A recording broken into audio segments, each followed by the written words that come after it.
Okay, good evening, everyone. Welcome to the September 16th Board of Selectmen Sewer Commissioners meeting. Call the meeting to order. Will the clerk please call the roll? Mr. Chairman, all 5 selectmen are present. The interim town administrator is here as well. He'll be back in a moment. Could I have someone close the back door just to keep the AC in, please?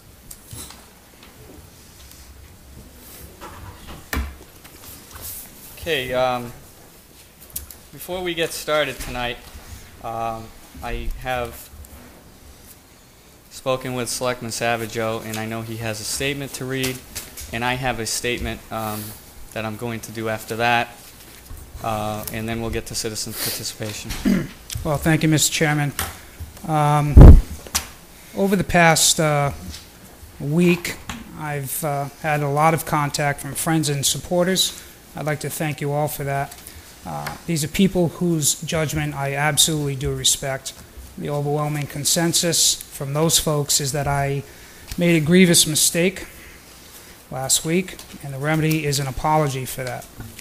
So with your indulgence, Mr. Chairman, and the indulgence of the board, I'd like to make that apology if I may.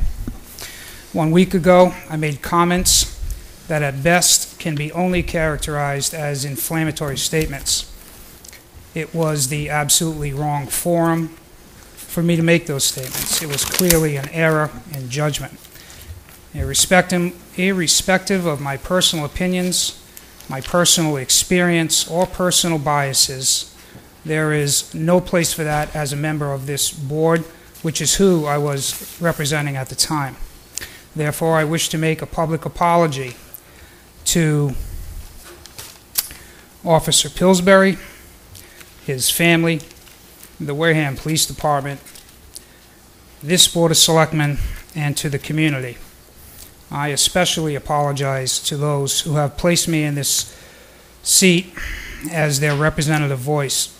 I only hope that I have not irreparably lost your confidence. I ask for your forgiveness.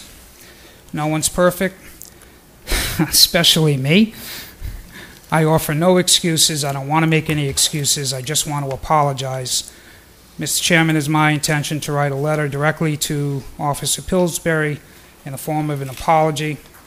I hope all concerned will accept my apology because I am truly and genuinely sorry for what I did. This was entirely my mistake and not in any way, shape, or form an error on the part of the Board of Selectmen. I understand what my fellow selectmen are dealing with these days. They're under a great deal of pressure. They really didn't need me to place an additional burden on them and put them under more pressure or in any embarrassing position.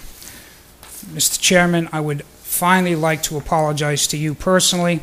I know you tried to admonish me last week to restrict my comments, which I ignored.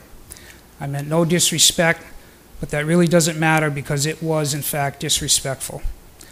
I would only ask the next time you need to use the gavel when I'm speaking, you use it directly on my head.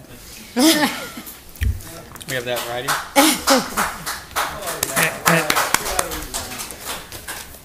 No, I don't think, Mr. Chairman, that's all I have, and I thank the board for its indulgence and you personally. Thank you. Okay. Thank you, Bruce. Well, Apology accepted.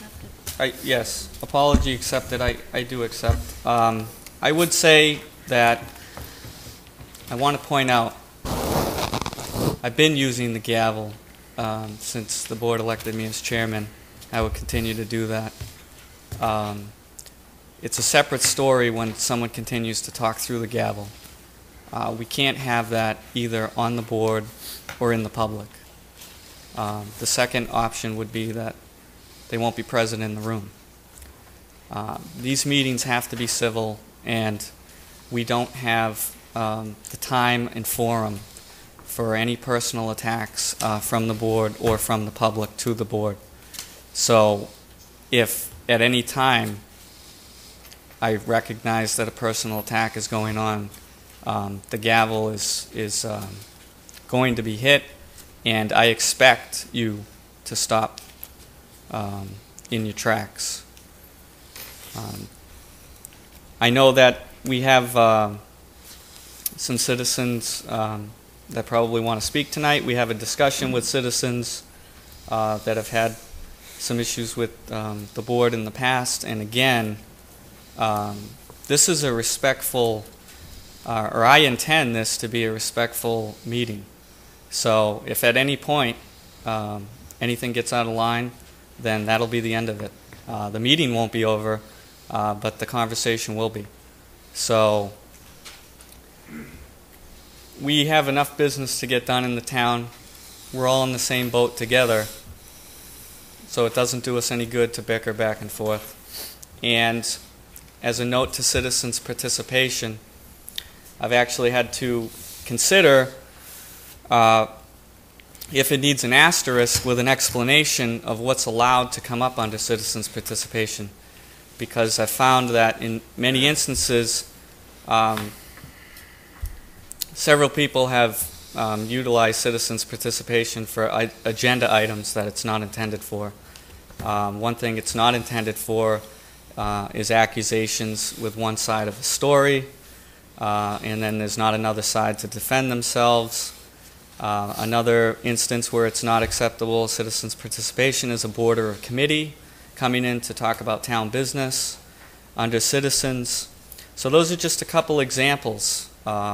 It's fine if you have a question, if you have a comment that requires some research, but not to have a decision. There is no voting under citizens' participation, and no decisions should be made under citizens' participation one way or the other. So one side of a story won't suffice in citizens. That being said, because of the unusual circumstance of what happened at citizens' participation last week, the police union had asked me if they could come in and give their statement.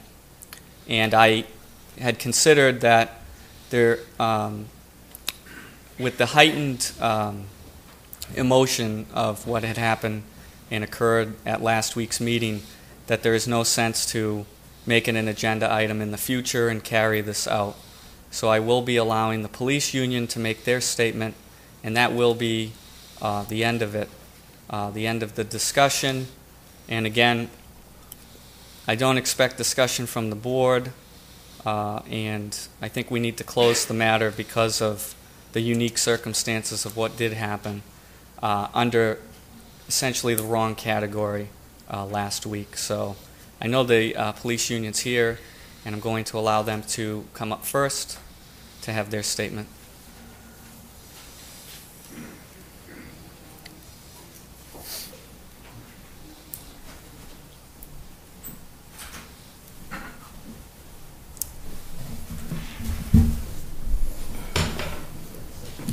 Thank you, Mr. Chairman, for giving me the 5 minutes.